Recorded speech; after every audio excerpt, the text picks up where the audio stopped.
present Jimmy Clitheroe as the Clitheroe Kid.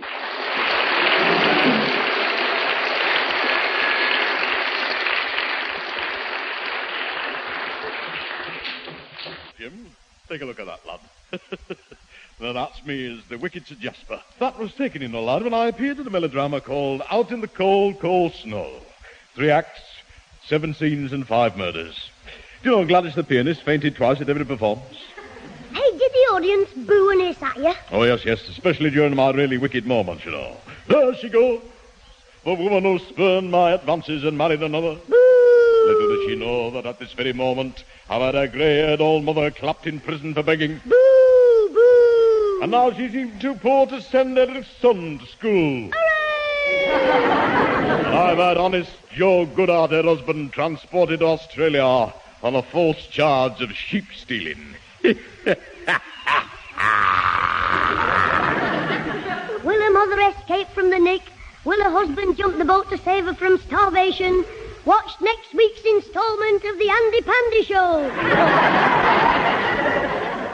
Don't speak to me, Alcohol. I'm livid. Oh, don't be mad at me, Susan. I've said I'm sorry. What's the matter, you two, then, eh? I've upset Susan. She thinks I'm a twit.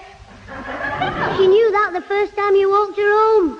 You said, "Good night, Susan," kissed her, walked straight into our house and shut the door in her face. Oh, shut up. All of you. I'm fed up. Oh, Susan, look, well, why don't you take your shoes off and put the kettle on? Not on you, I mean, put your feet on the gas oven. But make yourself a nice cup of tea in your slippers. In your feet teapot. Go ahead. Alfie, slow down before you dislocate your tonsils, lad.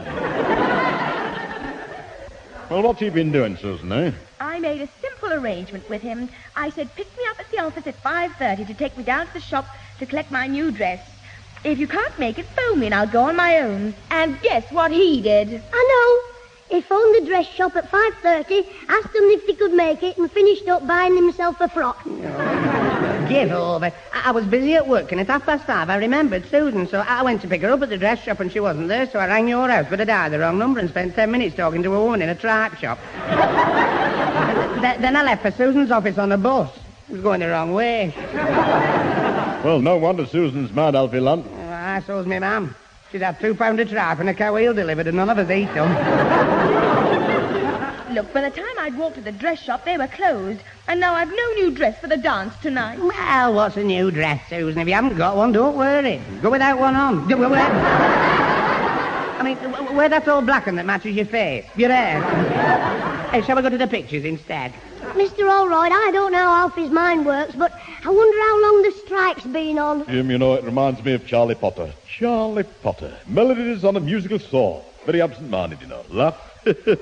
One night he put the saw under his chin and started to play a hot chorus at 12th Street rag and nearly cut his ear off. If Alfie did that and cut his head open, all that'd come out would be sawdust. Fancy getting things all mixed up like that. Hey, listen, clever boy, you've caused plenty of trouble yourself in the past getting things all wrong. Who was? The only time I did that was when you called while our Susan was in the front room with Freddie Hill, and she told me to tell you she was having a bath. Well, how did you get that mixed up, Jim? I said, "You can't see our Susan now, Alfie. She's having a bath with Freddie Hill."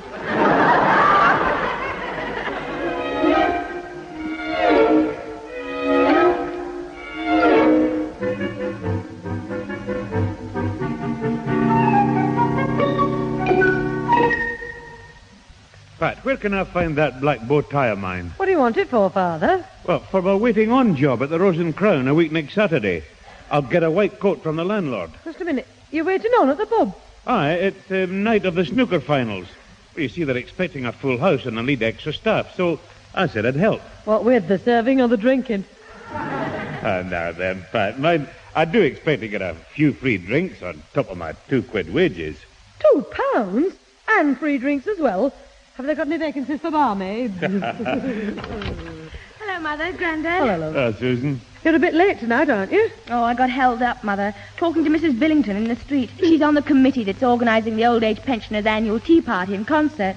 She said they'll probably be contacting Grandad tomorrow to produce and compare it again. Oh, I had forgotten my annual good deed for the old folks. When is it this year, Susan? I forget the date, but it's a week on Saturday. A week on Saturday? Oh, dear. Oh, what's the matter, Grandad? That's the night he's got a job as a temporary waiter at the Rose and Crown. Of course, you won't be going to the pub now, will you, Father? Well, I don't know. I promised Jack Benson, the landlord, he can count on my help. Well, if I let him down, he'll have to get somebody else. And somebody else will get the £2. Exactly. All right, I'll forget my £2 and the free drinks. Broken like a gentleman, but not much like a Scotsman. No. That'll be enough, Pat. Well, I think I'll away and phone the pub. Good for you, Father. What a life. For once I know how young Jimmy feels when I stop his spending money. Oh, well, I must do the decent thing. Hello, is that you, Jack? Well, it's Peter Sinclair here. Jack, about that snooker night, well, I'm afraid I can't make it. Well, I've got to go somewhere else. Well, it's a date, you see. Oh, there you are, Grandad. Can you give me sixpence, please? No, I can't. Listen, Jack. That's the date of the old age pensioners' concert, and I usually produce it and do the comparing. It's only sixpence, Grandad, and it's urgent. Be quiet, Jimmy.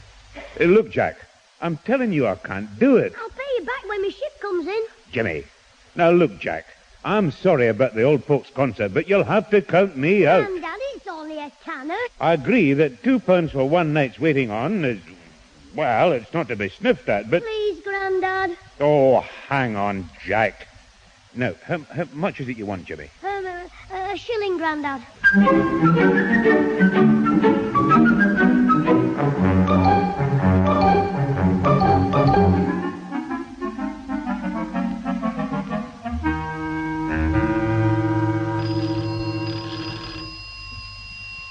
All right, I'm coming.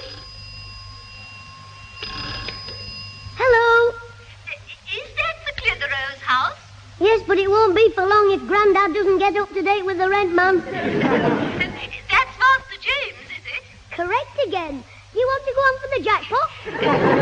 No, look, this is Mrs. Billington speaking. Oh, heck, Beaky Billington. Pardon? Sorry, Mrs. Billington. I didn't realise it was you twittering speaking. What do you want? Is your grandfather there? No, he's out. Oh, well, is your mother there? No, she's out as well. Oh, dear. Well, is your sister there? No, she's not in either. You've picked a bad time, haven't you? Hello? Mrs. Billington? Are you still on the perch at the line?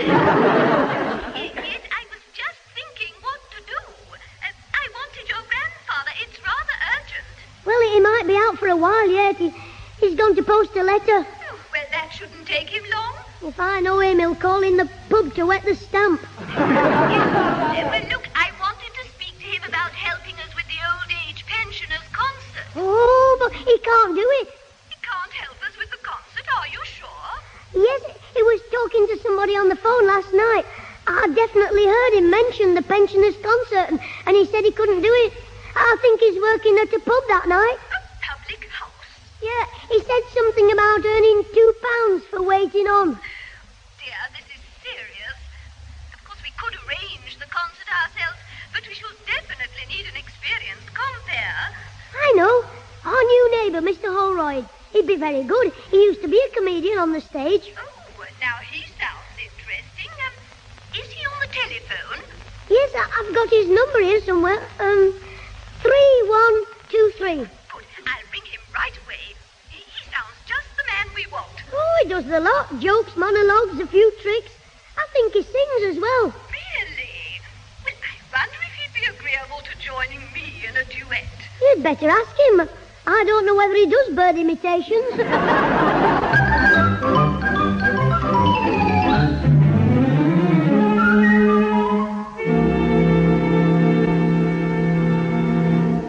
Clitheroe, come here. I want a word with you. Oh, it's Mr. Higginbottom in his battered old taxi. Hey, look at him, Alfie. He looks like Ben Hur waiting for the chariot race to start. Come on, I haven't got all day. Hey, I wonder what he wants. You haven't been using Ozzy's head for a punch bag again, have you? I've never touched him. Come on, let's go and see what the old gorilla wants. Hello, Mr. Higginbottom. Hello, Mr. Higginbottom. Aren't you going to get out of your cage? Cab. What was that? It's all right. He's thinking about something we were just talking about. What do you want, Mr. Eightman? Higginbottom? I thought I'd drop by and see what's wrong with your granddad. Is he ill or something? No, he's all right. Oh, must be going senile then. Refusing free drinks and money. He's going to end up disgracing his clan. What are you talking about? I fixed him a job at the pub waiting on, and now he's turned it down. Says he can't do it. Well, maybe Mr. Sinclair feels he's too old to go on working in a pub every night. This was only for one night, the snooker finals. And he can't come because of some daft concert for the old age pensioners on the same night. You what? No, you've got it wrong.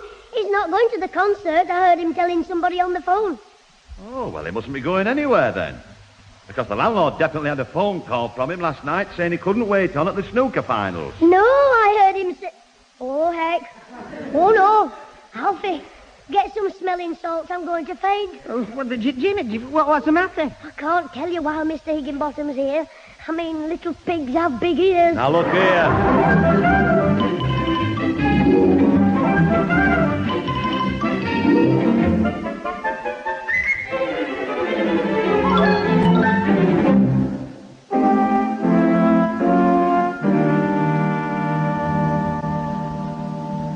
Here, boy. You come round here to my house disturbing me when I'm busy, and nothing of what you say makes sense. Mr. Hall, can you tell me what he's trying to say? Well, I think I could, but I don't know whether I should. Because Jimmy told me, he said, when we get there, you just keep your mouth shut and don't stir at a rooter. Don't me, Paul! Sorry, Alfie. Look, it's simple. I was wrong when I said Grandad couldn't do the concert. He can do it. Oh, I see. Oh, well, I'm afraid I offered the job to this Mr. Holroyd, and on your recommendation as well. Yes, but I've been thinking you wouldn't like him. I mean, he tells rude jokes about vicars and parrots. Well, now, look here.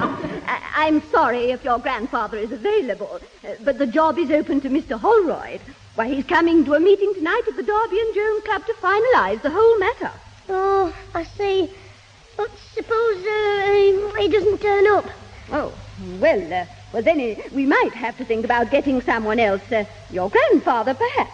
But Mr. Holroyd's sure to be there. He sounded most keen. He won't be so keen if somebody tells him to go to the wrong place. I beg your pardon? Nothing. What time is this meeting? At the Derby and Joan Club. 7:30. I see. Come on, Alfie. We've got to find a phone box. Cheerio, Mrs. Billington. Goodbye.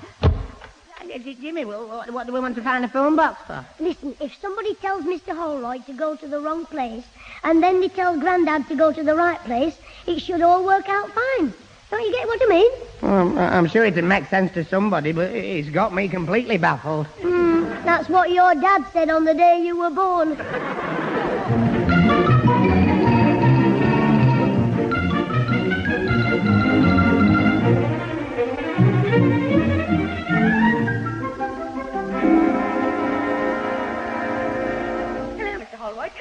Oh, thank you, my dear. Is your grandfather in? Yes, he's in here. Oh, good, yes. Well, I want a little bit of advice, you see. Oh, hello, Pat.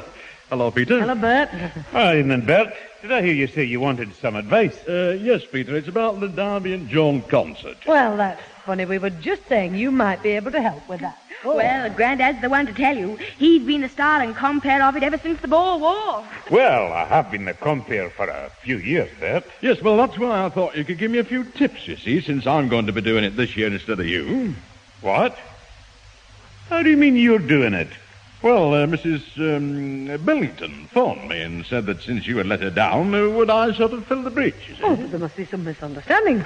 Father hasn't let them down. Oh, but she said Peter was making a few bob for himself waiting on at the pub on snooker night final, so he couldn't afford to do the concert, you see. She hasn't spoken to me. Oh, no. She spoke to young Jimmy. Yeah. He said you were telling somebody on the phone, you see. I'll murder him. I was telling the landlord of the Rose and Crown that I couldn't wait on because I was doing the concert. Oh, dear. Well, there's been a bit of a misunderstanding there. Well, look, Peter, I'll tell them that you're doing the show after all, and I'll just withdraw. No. They've asked you without speaking to me, so you can do it. Oh, no, Father, you can't blame them. Oh, come on, Peter, you take over again, lad. I will not. No, they want you. You've agreed, so that's that. Listen, why don't you both do it? Well, how do you mean? That's an idea, Peter, you know. Two compares. A double act. You in your kilt and me in my tails. I've got lots of script, you know, from when the wife and I did the old double act. Oh, let's go round to my house and see what there is, eh? Aye, right. Ah, it'll be a novelty anyway. Wait a minute, though.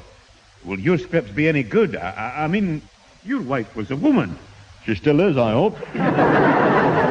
Yes, well, I mean, I know what you mean. Well, we can alter them, lad, yes, and, anyway, you wear a kilt, you know. Now then. Oh, go on, Father. Well, all right.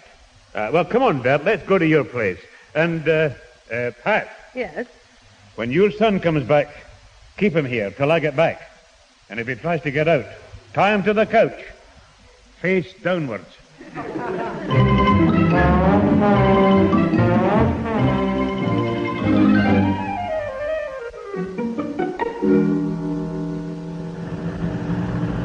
Come on, Alfie.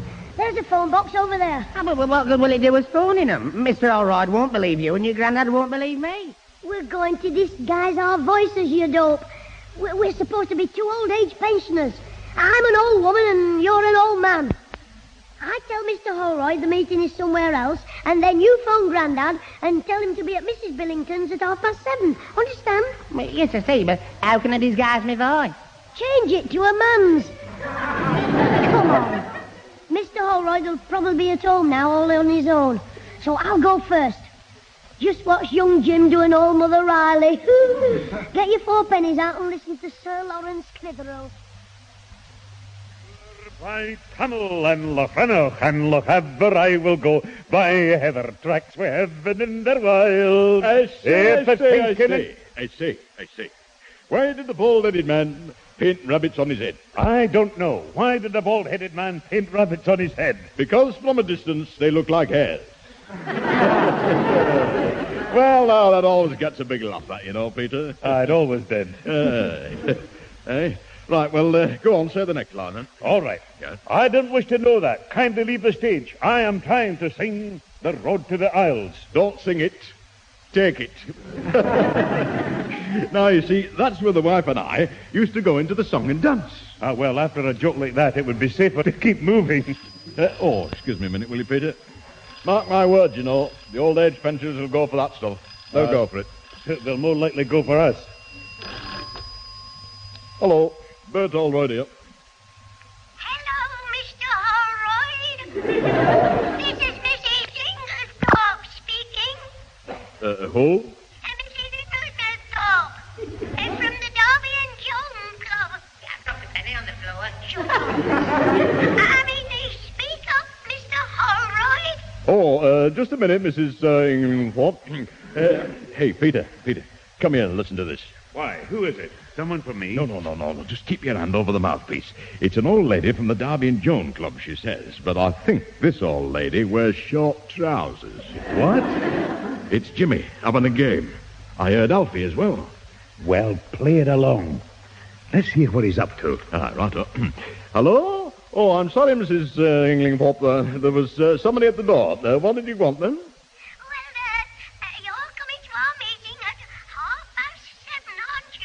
That's right, at Mrs. Billington. So, it's being changed now.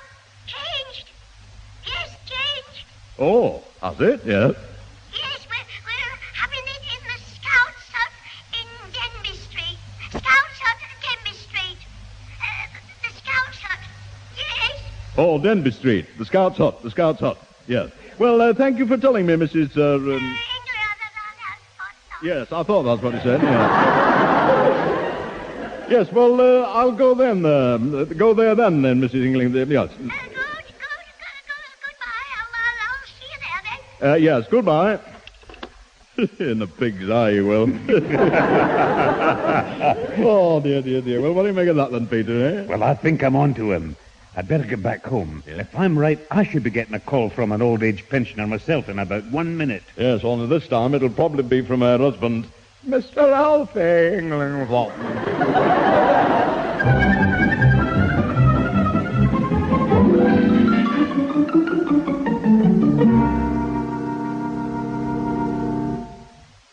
Right, go on, Alfie. You've put your money in, now dial the number. Hey, wait a minute. Let's try my voice out. Well, hurry up then. Go on, like an old man. Hello? Is that you, Mr. Sinclair? How's that? Sounds more like an old goat. Listen, talk like this. An old man with no teeth. But I've got all my teeth. If you mess this up, you won't have them for long. Go on, any old man will do. That bloke in Treasure Island, you know, Ben Gunn. Ha ha! Ben Gunn's my name. Ha ha! Old Ben. Ha ha! He was crackers. That should be easy for you. Look, you shut up. Well, here we go then. Oh, that bloke on the telly, Steptoe. That's it, be Steptoe. Hello? Hello, Mr. Sinclair here. Yeah, hello? Is that Mr. Sinclair? Yes, who's speaking? I'm Mr. Steptoe. Don't some mothers have 'em? Mumble the name like I did. You are? No, I mean, you are. What name did you say? Mr. English. Oh, yes. What's your first name? Alfred. Oh, Alfred. Ingram. Well, what do you want, Mr. Ingram? The Abby Joan Club would like to come to a meeting at 7:30. What for? I don't know. About organising the concert, you dope. About organising the concert, you dope. We hope. Right you are. Where is the meeting? In the Scouts Hall. Don't be like. Oh, me poor old leg. I banged it on button egg. It's at Mrs. Billington's house. It's at Mrs. Billington's house. Oh, right you are then. Well, bye-bye, Mr. Ingram. I said well, Jim, I was out. Marvellous. You could be on the telly with Steptoe. Hey, do you think so? Yeah, that horse of theirs can't last forever.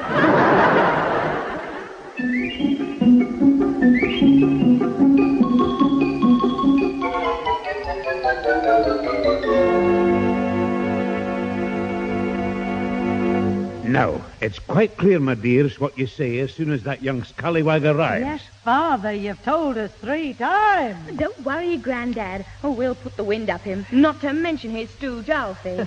All right. Now, well, Bert, do you think they'll fall for it? Oh, I don't see how I can fail, so long as the ladies don't start giggling, you know. You must watch that, ladies. Oh, yes, I think the Foreign Legion looks like getting 2 new recruits. Well, we'll soon find out. They're just coming up the path. Right, quick, Bert. We'll go in the kitchen. Okay, Peter. Right. Off you go then. Go on and let the criminals in, Susan. Oh, righto, Mother. It'll be a pleasure. Well, come on, Bert, and we'll leave the door open. Just a wee fraction. Yes, it'll save you both fighting for the keyhole. So, you finally come home, have you? We had to. Everywhere else is shut. Hey, cut it out. Yes, come in and keep quiet. We're in no mood for jokes. We're very upset about Mr. Holroyd. Is it all right? Are you annoyed because he isn't comparing... Alfie, count your feet before you speak again. Hello, Mum. What's up? Oh, it's poor Mr. Holroyd. He had a phone call from somebody pretending to be an old lady. Pretending? Maybe Steptoe could use another horse. Yes, and whoever it was got him to go to the Scouts' hut. And he was attacked and robbed. But he couldn't have been. We only saw him today. Anyway, the police are sure they'll catch them, because they know one was a boy. But nobody saw... Eh? What? Saw him, did they? They traced the call to the phone box and checked the fingerprints. So all they've got to do is to find the people who match them. But the people who rang up weren't the ones who hit him. How do you know? He means they might not be. Of course they are. Anyway, they'd have a job proving they didn't. You're not kidding. Still, they can't take everybody's fingerprints in the town, so... Oh, no, they're not going to. No, since they know one was a boy, they're going to all the schools on Monday morning to check the prints of all the boys. Yes, and when they've got him, they'll make him tell on the man. Aye, well, I know. Alfie, we'd better go and fix that thing on your motorbike. Well, what thing? The scratton bracket. Before the police see it. Ah, but I don't think... Oh, yes. Come on, then. We'll not be long, Mum. You'd better not be long. It's nearly 8 o'clock. What are you up to now? Up to me neck in it, and so are you. Hey, what can we do? Go for a ride and break down on your bike. Then we'll have to stay away until it's fixed. You are? We'll ring me Mum to say I'll be back on Monday afternoon, after the coppers have finished at the school. Well, ring her from where? Blackpool, where we break down. Blackpool? Well, if we have to break down, we might as well pick somewhere where we can enjoy it.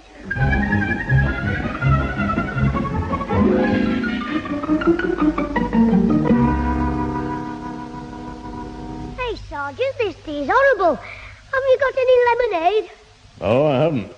This is the police station, not a snack bar. Well, the tea is a bit stewed. Well, you better get used to it. If we believe your confession about attacking this man Holroyd, you'll probably be having your next cup in Dartmoor. Ah, but the policeman who stopped me about my lights didn't understand what I said. It's true, Sergeant. Alfie's not a baddie. He's a nutty. Yeah, that's right. Look, you got us into all this trouble. What? I asked you to pretend to have a breakdown at Blackpool, and you have to have a real one in Knotty Ash. Oh, my lights went out. When Grandad gets you, they'll go out again. All right, keep quiet. Well, I got through to the boy's mother, Sergeant. Yeah? Well, was my mum very upset? Oh, I couldn't really tell. She was laughing too much. What do you mean by that, Riley? Well, apparently these two here tried to play a trick on someone, but they didn't fall for it, so they turned the tables on them and gave them a taste of their own castor oil, and now they had to run for it. Hey, Jimmy, what was all that about? Well, he was either imitating you or your dad's got a soft brother in Ireland. You are? Don't you see? They were wise to us. All that stuff that Mum and Susan told us about Holroyd was lies. They lied to their own flesh and blood. How low can you get?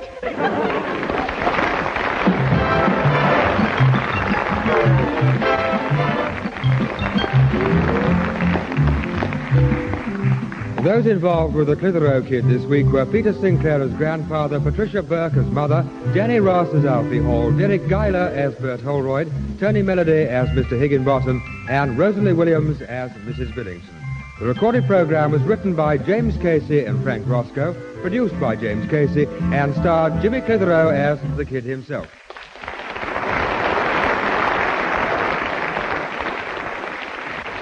What a carry-on when we got back home. They all laughed their heads off, and the worst of it was our Susan blabbed to Ozzy. Yesterday it was all over the school that I'd been an old woman. At dinner time, Ozzy said, "Hey, Sissy Clitheroe, who are you going to be today to give us a laugh? Salome? Dancing with the 7 Veils?" I said, "No, Samson, I'm going to be Delilah."